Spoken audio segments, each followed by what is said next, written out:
Hola a todos y bienvenidos, y qué bueno que nos estén acompañando en un nuevo programa de esto que es ¿Cuál es el cuento? Este informativo en el que revisamos los temas que son tan cotidianos a todos nosotros, de los que alguna vez o en algún momento nos hemos visto conversando o preguntándonos por ahí en las calles. Hoy es lunes y queremos hacernos una pregunta muy particular, porque hace poco estábamos en la celebración de la independencia de Antioquia. ¿Independencia de qué? ¿Qué pasó con España cuando llegó acá? O con los españoles, mejor, que llegaron a este territorio. Son muchas las preguntas que hay como del detrás de la historia que siempre hemos conocido, y para eso tenemos un invitado muy especial. Primero voy a saludar a Cami para que le demos paso a nuestro invitado de lujo. Cami, ¿cómo está? Hola André, muy bien, y pues a nuestro invitado también muy buenas tardes. Sí, hoy vamos a tratar un tema que realmente yo conozco poco, y eso que soy paisa y soy antioqueña. Hay mucho que preguntarnos por ahí, pero Daniel sí tiene varias respuestas que nos va a traer. Daniel, bienvenido, qué rico que nos estés acompañando otra vez. Muchas gracias a ustedes, muchas gracias a todo el equipo de producción y un saludo cordial a todos los televidentes. Nosotros hicimos la tareita con Daniel antes de preparar este programa, o mejor, preparando este programa, y era tener unas ciertas preguntas listas. Dentro de esas preguntas que teníamos por ahí ya a la mano, empecemos de una vez para que nos vayamos sin darle muchísimo rodeo. Y la primera pregunta, mi Cami bonita, tiene mucho que ver con que hablamos muchísimo de los españoles y nos cuentan un sinnúmero de, ya no sabemos si son mitos, si son leyendas, si son versiones, si son historias de todo lo que pasó con ellos. Daniel, ¿qué podemos decir en sí de los españoles que llegaron, por lo menos a este valle de Aburrá, que llegaron a Antioquia en general? Claro, en la historia no debemos hablar de malos y buenos, sino de unos actores que toman lugar en unos sucesos estratégicos que tienen lugar en una cronología y en un espacio.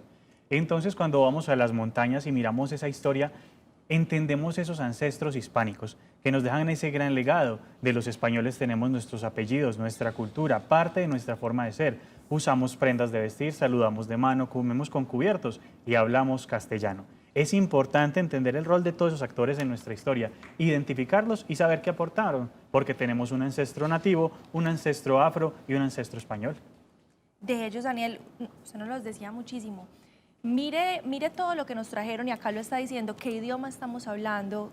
Nuestra piel por lo general es bien blanquita, nosotros por lo menos sí tenemos como esos rasgos muy marcados. Camila, la religión también es algo que es muy arraigado a nosotros los paisas. Eso se le debe a esa incursión de esos españoles acá a esta tierra. Exactamente, desde 1492 hasta 1819, que hubo lo que se conoció como el Virreinato de la Nueva Granada, debemos entender esa presencia que nos acogía a todos como un imperio, porque estaba precisamente la población nativa. El caso de Agustín Agualongo Cisneros, un pastense, quien era el defensor del rey de España. También entender que había unos actores a favor y otros actores en contra, pero también entender la religión no como una imposición, sino como un proceso civilizador, porque entendemos que en ese periodo de la historia llegan los hospitales, llegan las universidades, llega el saneamiento, llega la ciencia y la salud, porque se habla incluso de enfermedades, pero es también entender que hasta finales del siglo XIX y principios del siglo XX habían epidemias aún en Medellín, unas epidemias y enfermedades que afectaban a todos, tanto a población nativa, a población hispana y a población afro. Entonces es mirar cómo esos actores de la historia, ver qué nos queda, porque llega una cultura, llega a complementar unas tradiciones. Si bien hay un choque cultural, como en todas partes entran personas buenas, personas que no son tan buenas, pero entender qué nos queda al día de hoy, entender que nuestra cosmovisión y forma de vida se nutre de esos ancestros que tenemos nativos afros e hispanos, y no hablar de buenos y malos, sino hacer una revisión que nos permita entender esos contextos del pasado. Bueno, Daniel, antes de pasar a otros semitas, porque vamos a hablar de otros semitas también el día de hoy, quiero preguntarle cuáles fueron esos primeros españoles que llegaron acá a nuestro territorio. Bueno, podríamos hablar, para tener un contexto en Antioquia, hay dos libros muy interesantes, que es Vascos en Antioquia, durante el reinado de los Austrias, y hasta los gallinazos tienen rey, del doctor Alejandro Ricaurte Cartagena, una publicación muy interesante, y entenderíamos que a las montañas antioqueñas y el Viejo Caldas llegan ancestros vascos, asturianos, de Andalucía, de Cataluña, de todas las regiones y provincias de España. Entender que se ha creado más bien una leyenda negra en la que se hablan de que no es que todos eran ladrones, no es que nos robaron el oro, pero es entender que mucha de la forma de vida que tenemos hoy en día se la debemos a ese intercambio cultural, porque si bien de nuestro ancestro nativo teníamos unas tradiciones y un amor por la naturaleza, el aseo, también habían poblaciones nativas que practicaban el canibalismo, que se denominaba antropofagia, también habían poblaciones nativas que hacían sacrificios humanos. Aquí en este territorio. En el territorio antioqueño, por ejemplo, encontramos en algunos capítulos del repertorio de la Academia Antioqueña de 1988, en los escritos de don Manuel Uribe Ángel, que se hace referencia a esa población nativa caribe, que se le decía caribe por la sangre caliente y por lo guerrera. Entonces entendemos que aquí casi no había proteína, aquí no había gallinas, aquí no había vacas, aquí no había caballos. Nos va a tocar hacer un programa que sea para mirar cuáles eran los animales propios de esta tierra, porque yo no puedo creer que acá no hubieran gallinas, eso no era de acá. Me están haciendo ya por allí unas señitas de que nos tenemos que ir a un corte de comerciales para venir con excelentes recomendaciones. Cuando volvamos, muchas preguntas para usted, señor, porque nos tiene aquí por lo menos boquiabiertas a nosotras dos. Quédense conectados que ya vamos a regresar con mucho más.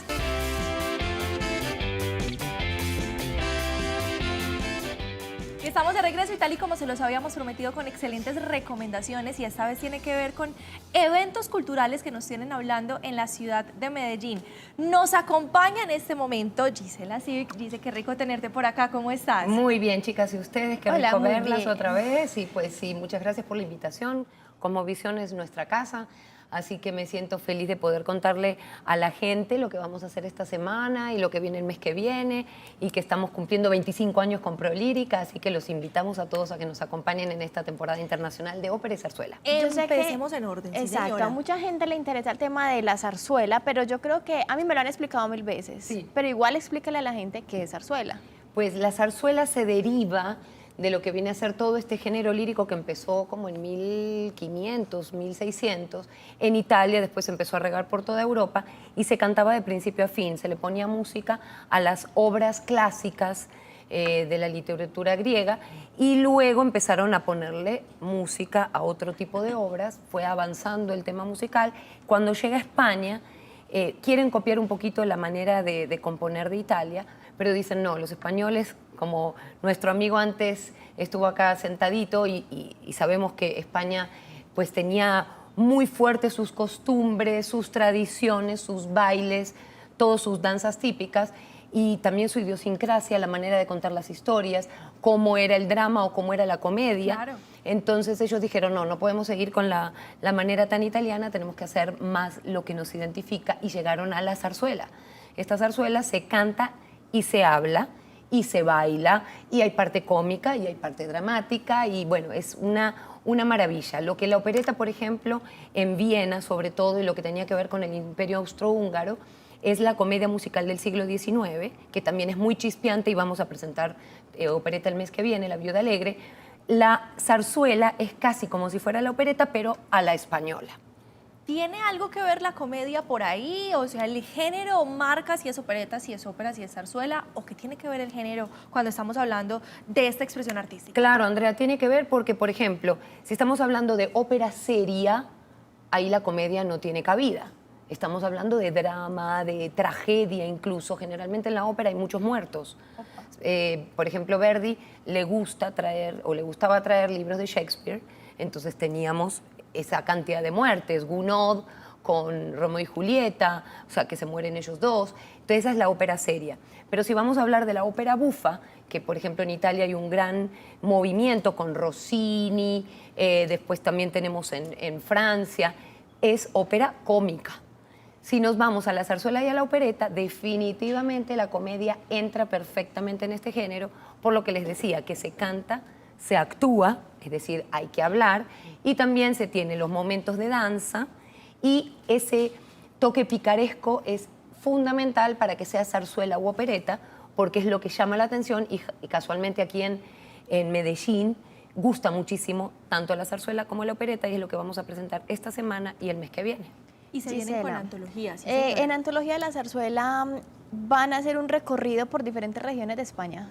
Sí, vamos a tener, pues va a ser muy divertido este jueves y viernes en el Teatro Laureles, que por cierto es primera vez que vamos a estar en el Teatro Laureles. Queremos ampliar el público y aprovechar ese público de a pie que va al teatro, que tiene un público muy fiel al teatro. Y entonces queremos aprovechar que sabemos que es un público muy zarzuelero, y vamos a hacer esta antología de la zarzuela pasando por un montón de autores, por un montón de obras que sabemos que a la gente de Medellín le gusta, y va a estar muy divertido, con solistas, con el coro. Entonces va a ser muy, muy divertido, sobre todo porque tenemos vestuario de cada una de las obras. Entonces vamos a pasar por Madrid, vamos a pasar por distintas zonas españolas, no solamente con lo que vamos a cantar, sino también cómo vamos a estar con los atuendos, con el vestuario. Recuérdanos las fechas, recuérdanos los horarios y recuérdanos dónde podemos adquirir boletería. Claro que sí, estamos con tuboleta.com y por supuesto con Prolírica de Antioquia, 444-7808. Pueden comprar sus boletas en el Teatro Laureles este jueves 15 y viernes 16, 8 de la noche. Y paso la cuñita rápido, el mes que viene, 12 y 13 de septiembre, Teatro Metropolitano, también con Tu Boleta, vamos a estar con La Viuda Alegre, que es la reina de las operetas, y el 20 de septiembre con el festejo de los 25 años de Prolírica.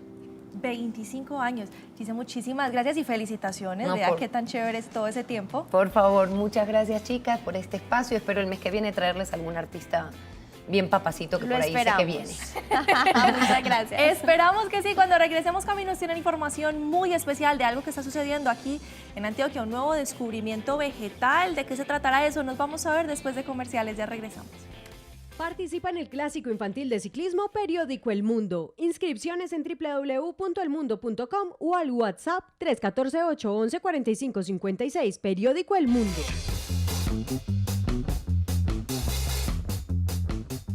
Bueno, y a esta hora continuamos aquí en ¿Cuál es el cuento? Y yo les quiero contar precisamente un cuento que tiene que ver con un descubrimiento que se realizó entre biólogos e investigadores de Santander y del CES, pues resulta que ellos encontraron una nueva especie de palma.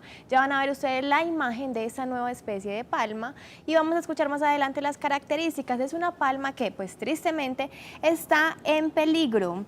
La encontraron en dos localidades cercanas al municipio de Suaita, en el sur del departamento de Santander. La especie está catalogada en peligro por la escasez de bosques en los cuales se puede conservar. Aquí, en ¿Cuál es el cuento? Tenemos una entrevista con una de las personas que hizo este descubrimiento y nos cuenta cuáles son las características de esta palma. Esta palma, como muchas del género Aifanes, es una palmita pequeña, espinosa, del sotobosque, necesita el bosque para desarrollar su ciclo de vida, vive en Suaita, en Santander, y no había sido descubierta. Se ha encontrado en dos localidades en Santander, localidades cercanas. Como no hay una sola población, entonces, y esas poblaciones son pues pocas, dos y pequeñas, entonces la palma la catalogamos como en peligro, que es la segunda categoría más grave de amenaza. Y continuamos con el tema que estábamos hablando aquí en ¿Cuál es el cuento? Daniel, ¿qué queda acá en nuestro territorio de los españoles? Bueno, hay una canción que creo que en dos líneas dice mucho y es una composición de Luis González que la interpreta Garzón y Collazos y dice: la ruana del viejo hidalgo se rompe para ser ruana. Es decir, todo aquello que trajeron los ancestros aún se conserva acá. Mira que mencionábamos la palma y especies naturales que se conservan acá. Entender que el limón, la naranja llega con los españoles, la cebada con la que hacemos las cervezas, la uva que permite que haya cultivos de vino en Chile y en Argentina también llega con los españoles. Entender que la panela la traen los africanos que venían con los españoles. Las gallinas, los pollos, las gallinas, las ovejas, los perros, los gatos, las palomas, todo esto llega con ellos. Es entender ese mar de digamos, no solo tradiciones, alimentos, herramientas, porque llegan gran parte de herramientas y procedimientos que aquí no se conocían, lo que las abuelas llamaban las coles. Las coles agrupa la col, el repollo y la lechuga. Todo esto llega de la península ibérica y todo esto llega hasta acá y mira que aún hoy lo conservamos y la gran calidad de vida que tenemos gracias a que nuestra tierra es muy agradecida y crecen todos estos frutos. Daniel, ¿aquí de qué vivíamos, por Dios? O sea, ¿cuál era esa riqueza? Porque ya estoy desde el otro lado. Ajá. Siempre hemos dicho, llegaron a robarse las riquezas. Por Dios, ¿qué había acá? No teníamos proteína, no teníamos gallinas, no teníamos caballos, el caballo no es latino per se. Entonces, ¿qué había acá? Bueno, es complejo porque en algunos estudios se menciona precisamente que cuando hacen análisis de los restos óseos de las poblaciones nativas se encuentran altos grados, se encuentran unas morfologías que pueden presentar enfermedades por problemas de desnutrición. Como les decía, aquí era muy escasa la proteína. Incluso era muy poca precisamente la fauna. Aquí lo que habían, por ejemplo, había mucho aguacate. De hecho, cuando los españoles llegan acá, llegan a Maga y confundían los aguacates con peras. Perdón, el aguacate no es mexicano, aquí había aguacate. Tengo que hacer la aclaración porque, insisto, estamos hablando de los supuestos que ya tenemos de conocimiento. Eso. Centro y Suramérica habían aguacates. Por ejemplo, lo que también llega es el café. El café llega con los españoles principalmente a Brasil y a Colombia. Cuando se hace digámoslo así, un injerto de estas dos, una fusión de estos dos frutos, sale el café suave de ladera tipo colombiano de exportación, que es una mezcla del grano de Brasil con el grano colombiano. Increíble. Entonces, ver que nos queda mucho, el quesito y la leche porque no habían vacas. O sea, ¿el café es de dónde? El café precisamente llega de España, al igual que el arroz.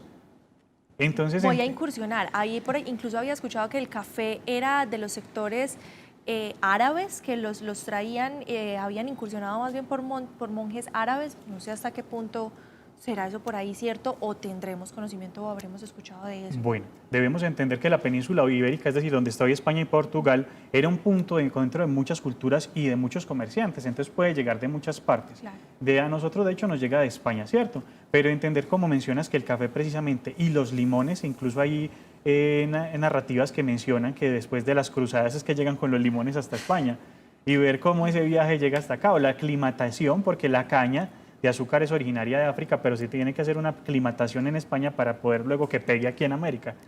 Entonces vemos cómo esa cantidad de cosas y elementos de esa historia se fusionan para dar el entorno que hoy tenemos, que hoy vivimos y que hoy disfrutamos. Bueno, ya escuchando toda esa cantidad de información nueva que nos trajiste hoy, Daniel, yo quiero saber, ¿realmente la raza paisa entonces sí existe y sí es, por decirlo así, no sé, como pura? Bueno, debemos entender los contextos, debemos entender que del tema de raza se habló hasta 1940, era un tema que en universidades se discutía rozando temas como la frenología, pero hay que identificar que a partir de migraciones, España también surge migraciones porque tenemos poblaciones locales, poblaciones que llegan en las que llamaban los romanos bárbaros, de hecho mirar que en España había muchas culturas, acá también éramos de migraciones, porque incluso se dice que muchas de las poblaciones nativas venían de migraciones por el estrecho de Bering. Entonces, ¿qué podemos entender como lo que se identifica como la raza paisa? Podemos identificarla como una cultura y como también, digámoslo, un grupo poblacional que surge en las montañas a partir de la intervención de varias culturas. Y esa presencia en ciertas maneras, costumbres y también el componente genético hace lo que hoy somos los antioqueños. Daniela, ahorita estabas hablando que por la falta de esa proteína, era común encontrar de pronto en los restos que se habían estudiado enfermedades relacionadas con la desnutrición. ¿Hay algunas otras enfermedades que tuvieran los indígenas o cómo cambiaron mejor su forma de vida los indígenas con esa llegada de los españoles? Recuerden, estamos hablando de los españoles que llegaron a asentarse acá al territorio de Antioquia. Bueno, el sarampión, la varicela, la fiebre amarilla. Hay parte que llegan de Europa, pero hay otras que ya recorrían, como se decían, los caminos incas ya lo recorrían algunas enfermedades que estaban acá. Es que no solo llegan, digámoslo así, unas enfermedades de Europa, sino que también de aquí se llevaron unas cuantas. Es de parte y parte. Debemos entender que cuando hay dos choques culturales y dos choques étnicos, no debemos de hablar de buenos y malos, son hechos históricos. A España llegaron los romanos y entraron. Claro. Entonces acá llegó la población hispana, también llegó la población nativa. Y entender que entre las mismas poblaciones nativas habían conflictos. Y entender también que entre las mismas poblaciones nativas habían casos de esclavitud. Porque como menciona Bunchel en el libro Colombia, una nación a pesar de sí misma, y en algunas crónicas que encontramos también en repertorios históricos, miramos que las poblaciones, incluso los mismos chibchas, que eran poblaciones también pacíficas, tenían rituales al momento de hacer sus templos en los que sacrificaban niños. Entonces vemos que de parte y parte llegan elementos buenos, elementos a mejorar, pero que a la final de cuentas vienen a ser una causal que nutre nuestra historia. Bueno, Daniel, ya sabiendo toda esa cantidad de información asombrosa, ¿qué más podemos destacar del encuentro de estas dos culturas? Bueno, debemos destacar algo que a veces parece que se olvidara, es decir, que hablamos que de la salud, de las enfermedades, los españoles llegan en 1492. Para 1509 ya tenían 3 hospitales que habían fundado por orden de Isabel la Católica, con el fin de atender a todas las comunidades, tanto a poblaciones nativas, poblaciones afro y poblaciones hispanas. Entender que la primera universidad de Estados Unidos fue Harvard, que fue fundada en 1636. En 1636 se funda Harvard y cuando se funda Harvard en Norteamérica, nosotros en Centro y Suramérica ya teníamos 13 universidades fundadas con los españoles. Entre esas podemos destacar las universidades de Bogotá, de la Universidad Pontificia Javeriana y también la Santo Tomás, que es la universidad más antigua en Colombia. Tú tienes de casualidad, no te quiero corchar, pero tienes de casualidad ahí el dato, más o menos aproximadamente, de cuándo es esa Santo Tomás, de qué diferencia de pronto estaremos hablando con la Harvard que me decías 1636, luego la Santo Tomás era de cuándo. Bueno, en 1636 se funda Harvard. Sí. Pero en 1580, casi 50 años antes, se funda la Santo Tomás en Bogotá. Y también en 1623 se funda la Universidad Pontificia Javeriana. Debemos entender que iniciaron pues con otros nombres, pero eran centros educativos. Y también hablar que, por ejemplo, nuestra Universidad de Antioquia surge en 1803, en lo que hoy conocemos como el Parque de San Ignacio. Entonces vemos, si precisamente habían unas conductas que los españoles, digamos, ahí eran malos, ¿por qué no se iban a traer universidades? ¿Por qué no se iban a traer hospitales? El primer hospital de nombre Jesús, que está en Ciudad de México, que fue fundado por Hernán Cortés, vino después acompañado de alrededor de 28 hospitales. Y entender que nada más en Medellín, comunidades españolas vascas fundaron 18 colegios de la ciudad de Medellín, incluyendo el Colegio San Ignacio. Entonces vemos cómo hay aportes que nos benefician porque mejora la calidad de vida de una población nativa que incluso si bien tenía una armonía con la naturaleza, mejoró mucho su ingesta, mejoró mucho su alimentación. Entonces hay, como les digo, factores en contra, pero factores también a favor que hoy conservamos. Daniel, ya nos están haciendo señitas porque se nos va acabando el tiempo muy rápidamente. Hablábamos antes de empezar este programa sobre antioqueñidad y uno de los mitos más arraigados que tenemos es que una de las primeras capitales de Antioquia fue Santa Fe de Antioquia. Sin embargo, dato, Santa Fe de Antioquia nunca fue capital de Antioquia, pero sí estaba postulada para capital. Rápidamente cuéntame esa historia que yo sé que es muy interesante y tiene mucho que ver con el Día de la Antioqueñidad. Exacto, hablamos de Ciudad de Antioquia, hablamos de Santa Fe de Antioquia. Entendamos dos figuras, la figura de Santa Fe de Antioquia y de Santa Fe de Bogotá. Entre estas dos se perfila lo que podría llegar a ser la capital del país. Y mencionábamos bien una vez, la capital de todo país debe ir en las costas, pero como los ancestros hispanos tenían conflictos con Inglaterra, toca meter la capital en las montañas para protegerla. Por eso es que nosotros no tenemos la capital en Cartagena, sino que la tenemos en Santa Fe de Bogotá. ¿Por qué Qué buena ¿Por historia. qué no quedó Santa Fe de Antioquia? ¿Qué nos pasó? ¿En qué nos rajamos? Bueno, digamos que la ubicación y el sitio para la protección hacía ciertos temas más complejos, también para el comercio, y también porque había, digámoslo así, una centralidad, porque es que también había que tener en cuenta que ciertos estamentos que ya estaban establecidos políticamente ya estaban en Bogotá. Camila, usted que viene de la capital, le cuento, vea, casi le toca a usted las dos capitales por acá. ¿Ustedes se imaginan donde hubiéramos tenido Santa Fe de Antioquia como capital? ¡Qué maravilla! La historia sería otra o de pronto no tan diferente. Ahí los dejamos a ustedes para que se queden pensando en todo lo que tiene que ver con lo que ha sido la antioqueñidad. Nos vemos, tenemos una cita mañana a las 4 de la tarde con mucha más información aquí en ¿Cuál es en Corto Camino? Nos vemos mañana. Nos vemos mañana. Chao.